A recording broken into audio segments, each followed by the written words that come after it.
দেখো মাসি কি রান্না করছে দেখো। এই যে আর টুকটুকি দিতে বাড়িতে এসছে, তোমরা তো আগের ব্লগে দেখেইছো। এই তো এই দেখো এখন সন্ধ্যাবেলা মাসি ফুলকপির পকোড়া বানাচ্ছে, সবাই মিলে খাওয়া হবে। না না না না না, তোরও যা অবস্থা আমারও তাই, ভাবছি সবাই মিলে আনন্দ করে খাবো। রেখে রেখে যা ব্যাগে ওইটুকু এই যে দেখো ফুলকপির পকোড়া ভাজা হচ্ছে। এই যে দিদি হাই বল। হাই। এই যে মাসিও হাই বলছে। এই যে মা।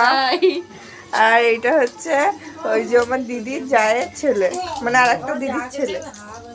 আর এই দেখো তোজো, এই যে তোজো, এই তোজো তোজো হাই বলো। হাই। আর এই যে প্রীতিশ, হাই। ও বিশাল ব্যস্ত। আর চলো ঘরে দেখাই তোমাদেরকে। এই যে এইটা হচ্ছে দাদা।